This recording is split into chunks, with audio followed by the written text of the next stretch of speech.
के मन को। तो अपना भी और भारत का भी और विश्व का भी तुम कल्याण करते हो। तो अपना मतलब ये हद का रोल में फंसा हुआ मन अब अपने को शांति में स्थित कर रहा है। तो उससे वो अपने भारत मतलब इनलाइटेंड बीइंग बनता जा रहा है, और जैसे जैसे वो खुद इनलाइटेंड होता जा रहा है उसके अंदर की वर्ल्ड भी, जो विश्व की जो क्रिएशन है वो भी इनलाइटेंड है, मतलब वो अब सत्य से प्रकट हुई है। तो उस विश्व का कल्याण हो रहा है। तो कितना रुचि से करना चाहिए। बाबा कितनी रुचि से सर्व की सदगति करते हैं। अभी भी सर्व की सदगति होनी है, जरूर।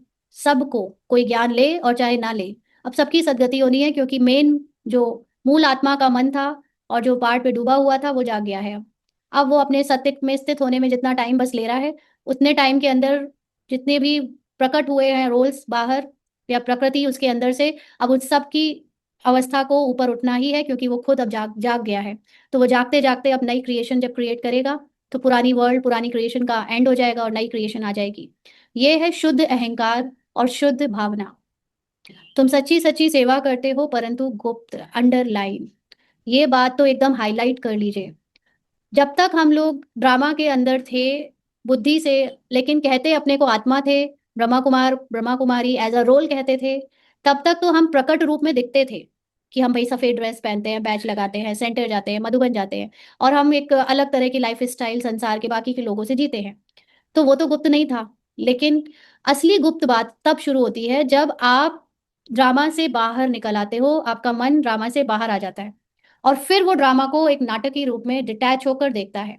फिर वो मन ऊपर से अपने रोल को, जरूरी नहीं है कि वो अब पहले के जैसे ड्रेस पहने या पहले के जैसे बाहरी आचरण में दिखावा करे, लेकिन अब वो अंदर से गुप्त रूप में न्यारा है अपने रोल से। और रोल तो ड्रामा अनुसार अब चाहे जैसे ही बज रहा हो, उसकी इतनी गुप्त प्रैक्टिस चल रही है कि वो रोल की एक्टिंग को और एक्टर्स को हर बार ये याद रखता है कि ये सब ड्रामा है, ये सब नाटक है, ये सब एक्टिंग है। वो उससे न्यारे होकर अपने सत्य में स्थित रहता है। और ये अवस्था किसी को मुख से प्रकट करके बताने की जरूरत ही नहीं पड़ती, ना बताई जा सकती है, क्योंकि ये अब समझ में आ गया है कि सब आप ही के अंदर है, तो आप किसको क्या बता रहे हो। तो आत्मा करती है शरीर द्वारा। आत्मा का मतलब मन करता है शरीर के द्वारा ये अभ्यास। तुमसे बहुत पूछते हैं बीके का उद्देश्य क्या है। तो बोलो, बीके का उद्देश्य है विश्व में सतयुगी सुख शांति का स्वराज्य स्थापन करना। हम हर 5,000 वर्ष के बाद श्रीमत पर विश्व में शांति की स्थापना कर विश्व शांति की प्राइज लेते हैं। यथा राजा रानी तथा तथा प्रजा प्राइज लेते हैं। यानी जो राजा रानी की सीट पर सेट हो जाता है, तो उसके साथ साथ बाकी के उसके सोल कॉन्शियस वाले थॉट भी अपने आप को यथा नंबरवार सोल कॉन्शियस रोल के अंदर बनाने लगते हैं। तो वो सारे सोल कॉन्शियस इकट्ठे बनते हैं। तो नर्कवासी से स्वर्गवासी बनना कम प्राइस है क्या।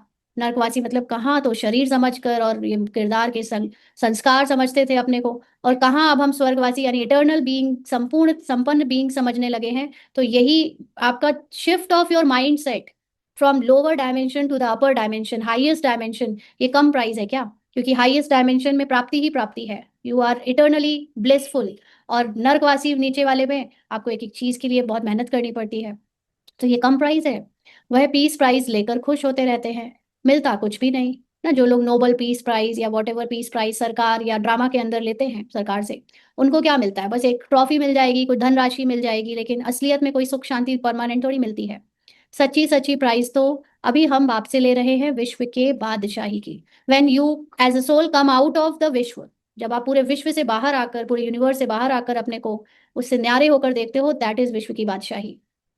कहते हैं ना भारत हमारा ऊंच देश है, कितनी महिमा करते हैं। तो ऊंच देश का मतलब क्या है, भारत ऊंचा देश है क्या, कोई हाइट में स्थित है, नहीं। ऊंचा देश का मतलब Bharat, the enlightened being is always above all the physical structure. पूरे फिजिकल ड्रामा से बाहर जब आप एनलाइटेंड बीइंग हो जाते हो, दैट इज भारत। और फिजिकली इसलिए भारत वाले देश को ऊंचा देश बोलते हैं, क्योंकि वहां पर एनलाइटेंड बीइंग रहते थे। तो कितनी महिमा करते हैं।